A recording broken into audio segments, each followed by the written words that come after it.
On a tous plein de passions auxquelles on consacre pas assez de temps. Alors pour moi, par exemple, c'est la fabrication de savon, la cuisine, le running, bien entendu aussi la lecture, l'écriture, même si j'ai réussi à intégrer ces deux-là dans mon quotidien professionnel depuis maintenant quelques années. Il y a encore quelques mois, quand j'étais salarié, arriver à consacrer un tout petit peu de temps à mes passions, c'était devenu une vraie obsession. Juste parce que elles n'avaient pas de place dans mes journées de travail. Mon temps, il était occupé à travailler pour mon employeur et j'étais obligé d'avoir une organisation qui soit béton, juste pour arriver à me consacrer à ce qui me faisait vraiment vibrer durant quelques minutes par semaine. Et je me retrouvais à devoir faire quelque chose que je trouve vraiment horrible, c'était choisir quelle passion j'allais devoir sacrifier pour pouvoir passer un tout petit peu plus de temps sur une autre passion. Dans cette vidéo, je voudrais vous montrer que sacrifier ses passions, même pour un très bon salaire, au final, c'est un mauvais calcul. Et que même en étant salarié, c'est tout à fait possible de donner la priorité à toutes ces passions si importantes à nos yeux et qui nous font tout simplement nous sentir vivants. Déjà, pourquoi avoir des passions, c'est si important pour notre développement personnel? Ce que je trouve assez fou, c'est le peu de considération qu'on a en général pour nos passions. Déjà, on n'ose pas en parler autour de nous. Quand on en parle, on s'excuse presque de consacrer du temps à des activités qui peuvent sembler, de l'extérieur, anecdotiques.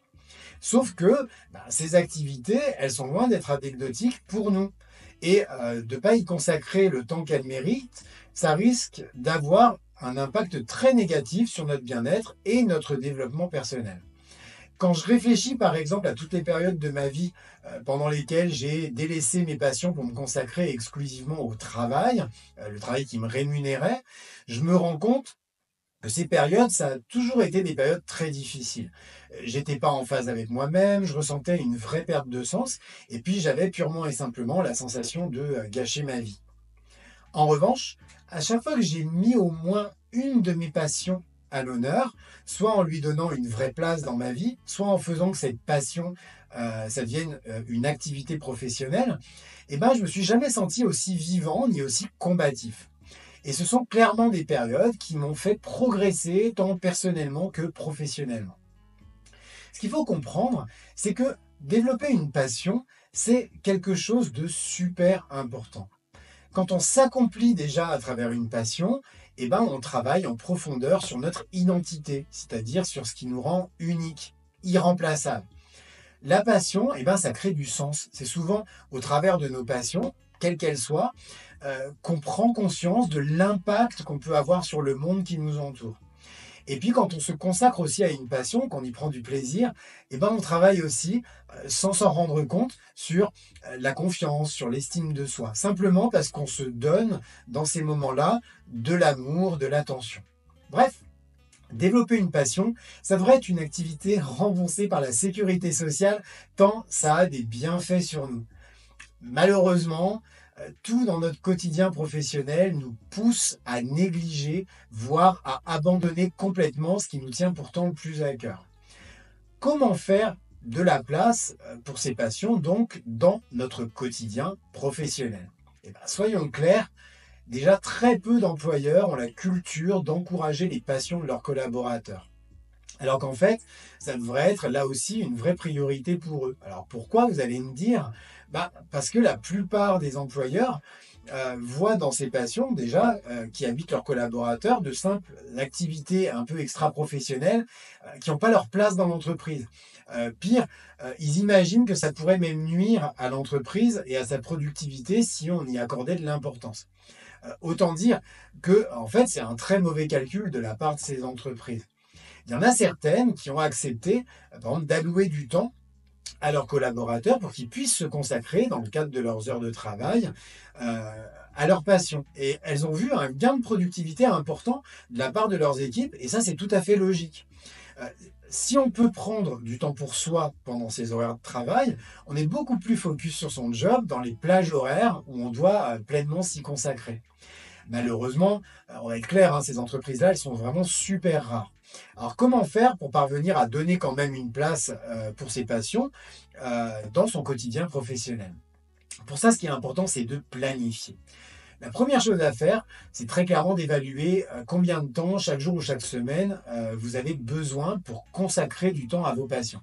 Cette évaluation, bah, elle est nécessaire parce que c'est elle qui va vous permettre ensuite de planifier du temps dans votre planning. Alors moi, j'aime beaucoup planifier les choses. Je fais partie de ces personnes qui, si elles planifient pas leurs tâches, ont tendance à les oublier. En fait, dans ma tête, ce qui n'est pas planifié, c'est quelque chose qui n'est pas indispensable. Et l'autre avantage de la planification, c'est qu'on se rend compte très souvent que finalement, on a beaucoup plus de temps qu'on le pense.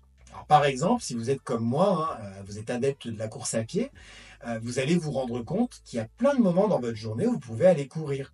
Et même quand vous êtes au travail, par exemple pendant votre pause déjeuner, à condition bien sûr, mais c'est obligatoire que votre employeur mette à votre disposition une douche, et ben vous allez pouvoir vous adonner à votre passion. De même, si je prends ma passion, par exemple, pour la fabrication de savon, je me suis rendu compte que y consacrer 1 heure par semaine, c'était quelque chose de bien suffisant. Et pendant cette heure-là, bah, je peux vraiment être focus sur mon petit plaisir de pouvoir fabriquer un savon. Alors là, bien sûr, je vous parle de mes propres passions, mais l'enseignement que vous devez en retenir, c'est qu'en bloquant du temps dans votre journée ou votre semaine pour vous consacrer à votre passion, eh ben, vous allez parvenir à bien intégrer dans votre quotidien ces passions et donc à leur faire une vraie place dans votre vie. Parfois, néanmoins, on a quand même envie d'aller un petit peu plus loin et on a envie de faire de sa passion son métier. Et c'est ce qui m'est arrivé à moi à 3 reprises. Alors la première fois, je me suis lancé comme freelance en copywriting. La deuxième fois, j'ai créé une savonnerie artisanale. Et puis la troisième fois, c'était il y a quelques semaines, hein, j'ai décidé de me consacrer à l'accompagnement des entrepreneurs pour les aider à créer et vendre des produits digitaux comme des formations en ligne. Comme je le dis très souvent, l'entrepreneuriat, c'est une aventure qui est extraordinaire. C'est certainement une des plus belles aventures que vous puissiez vivre.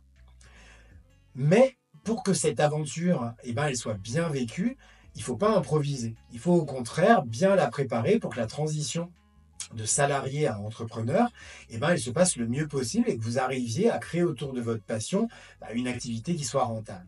Ce que je préconise aux entrepreneurs que j'accompagne, c'est de commencer par ce qu'on appelle un side project, c'est-à-dire un projet entrepreneurial que vous allez mener en parallèle de votre activité professionnelle salariée.